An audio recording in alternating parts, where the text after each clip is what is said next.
কিন্তু মুসলমান ধর্মকে এখানে ছোট হইতে দেওয়া যাবে না। একটা জীবনের জন্য, একজন নারীর জন্য একটা বড় একটা ধর্মকে যে ছোট করা হবে সেটা কখনো হইতে দেওয়া যাবে না। সবাই বলেন, কি বলেন?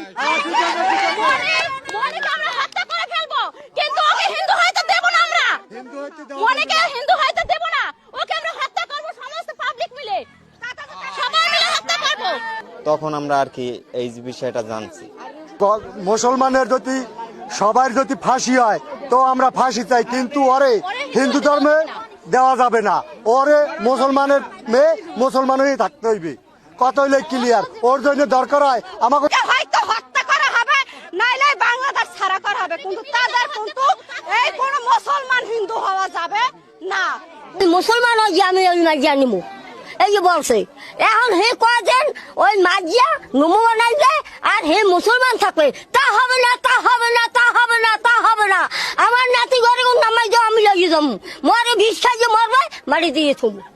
আমি হিন্দু হতে গেল আর মাটি দিব, আরে দাফন দেব। আমাদের সনাতনী মেয়েদের অ্যাটলিস্ট এই ভিডিওগুলো দেখে শিক্ষা নেওয়া উচিত। দেখছেন, একটা মুসলিম মেয়ে একটা হিন্দু ছেলের সাথে সম্পর্ক করছে, বিয়ে করতে চাইছে, তাই মেয়েটাকে কোনো বিধর্মী ছেলের সাথে বিয়ে করতে দিবে না। প্রয়োজন পড়লে মুসলিম মেয়েটাকে কি করবে, গ্রামের মানুষজন, পাড়া মহল্লার মানুষজন গলা কেটে মেরে ফেলবে কিংবা তাকে কতল করবে। তারপরেও কোনো তারা বিধর্মী ছেলের সাথে তাকে বিয়ে করতে দিবে না, কারণ ছেলেটা হিন্দু, মেয়েটা মুসলিম। তাই কোনো মুসলিম মেয়ে কোনোভাবে কোনো হিন্দু ছেলেকে বিয়ে করতে পারবে না, ধর্ম পরিবর্তন করতে পারবে না। সবাই প্রতিবাদ জানাচ্ছে।